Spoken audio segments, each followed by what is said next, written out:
So here we are today. We are reviewing the 2022 CRF 110. This is probably one of my favorite bikes I have. I love Honda. And now today we're going to be talking about the pros and the cons of this bike, which I feel there's a lot more pros than there are cons. But today we're going to go over some. So I recently purchased this bike a couple months ago off a new dealership from me, Rusty Palmer's, in Honesdale, PA. But I really love this bike, and some people might say different, like they like KLX or TTR or whatnot. But like, what really stands out is the fuel injection on this bike. It's just like, like it just starts up so much nicer, and everything is just like, say in the cold or something, you say you want to ride it in the winter or something, or you have like a little pit bike track you have, it just runs and it starts up so much easier. Like KLX has the carb, TTR has the carburetor. This is just, you start up, you let it warm up for like 5 minutes tops, and 5-10 minutes, and you're good to go. And so like, you could do all like modifications on it. Like I put the Pro Taper XR50 bars on. I put DNM rear shock, BBR rods, and rods and springs in the front to make it like so you could hit bigger jumps. You could put foot pegs on, new shifter. But like, honest to God, like, and if I were to buy a brand new one, it'd be a Honda again, just because on how new they are with everything, in the updates, everything, like the fuel injection and all that fun stuff. Like, I feel that, like, I don't know, Honda took this bike to the next level. Like KLX, I feel KLX and TTR do have a little bit more torque when you're riding them. Maybe if you put exhaust on this, it'll put up to the same torque as a TTR KLX. But I feel a Honda, Honda does, I feel, have more like a better top speed. But the only thing I feel like this Honda is lacking is the torque. But let me tell you something, you can make these Hondas look really good. Like I just got the 43s. The number plates, the chrome ones, I really like them. But I really have everything really good to say about this bike. Like, the bike has been treating me well so far, very, very well. And the stock, let me tell you something, the stock tires on these bikes last a long, long time. Like, I've had this bike for a year so far, and obviously, like, you can change them and stuff. Like these tires, they're probably about what, half inch to the knob, but these tires, dude, they last forever. Like unless you do burnouts with them, then they're obviously gonna wear down. But, and like the aluminum frame, man, the only thing I'm not too crazy about is, where can you see it? This bike says it back in here, it's made in China. Now, I don't have anything against China, but it's like some of the bolts on the bike, you can see right here, like the shinier ones, those are the ones you gotta watch out for because they'll snap easier.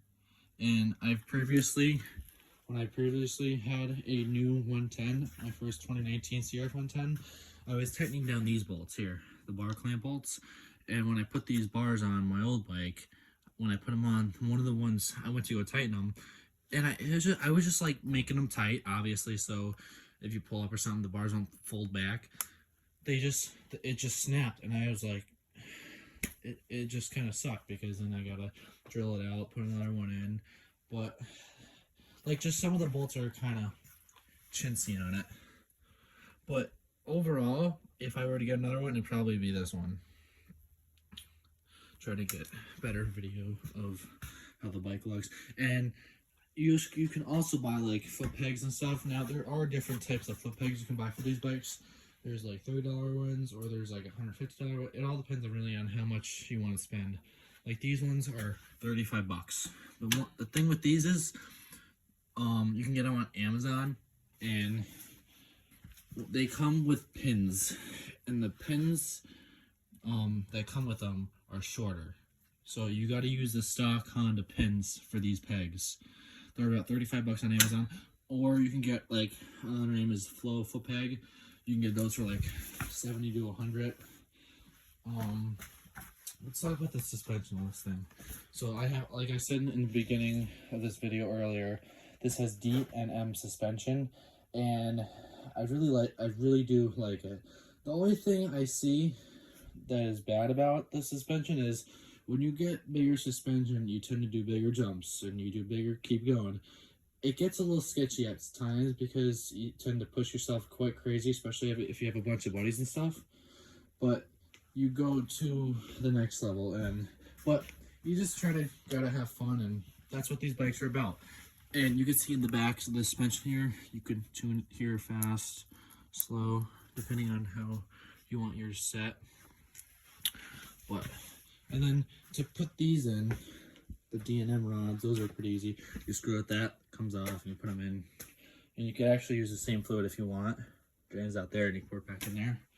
But overall, I think Honda takes on the home run with this video here, and with the bike. Don't get me wrong, I love KLX and TTR, but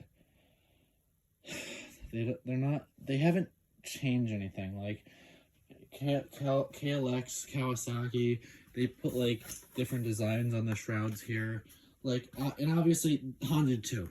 I'm not chanting on that, but they changed. They went from like carburetor, and then they went fuel injection, and then they did the white style, and then they did the blue and the white. So that's what I really like about that. But I mean, here, I'll start it up for you guys. Like, it's really easy to do, and I haven't started this yet in a while, so here we go. You can hear it's cold water because I haven't started in a while. And what that sound is in the motor, that's from the oil, all the oil at the bottom of the engine. And when you first start up, the piston and stuff, there's no oil there, so that might sound a little scratchy. But now, if you were to start up a KLX, you'd have to give it like a bunch of gas and stuff, and like, unless you choke it, and like, but this thing, you just press the button to start, let it warm up for 5 minutes, and then time you're good to go. And if you're in summer, it's even easier to do. But I do run you guys probably gonna hate me for this, but I run with and I know you guys gonna say this, that, but clutch is slip and bullshit like that. But I like it. I have no problems with it. You guys are probably gonna say something about how my engine is something like that there. But I love this oil, and I heard great things from it from my buddy of mine, and I just like using it. But yeah.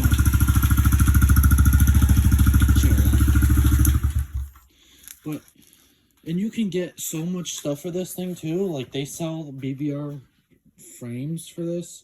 You can literally go on and on and on. Like BBR swing arm, frame, like everything. You can go nuts on these things. And you got a bunch of buddies with these things, and you'll just have so much fun. But if I were to choose them between Honda, brand new 2023 is coming up soon, so. But if I were to be choosing one with either a Honda, Kawasaki, or Yamaha, it'd probably be Honda first, and then Kawasaki second, and then Yamaha third. That's just me. You guys probably have different choices, but I feel Honda takes the shootout this year, and probably next year too, unless Kawasaki comes out with someone different, but I feel this one takes the win. Thank you guys for watching. Please subscribe and leave a like. Thank you very much.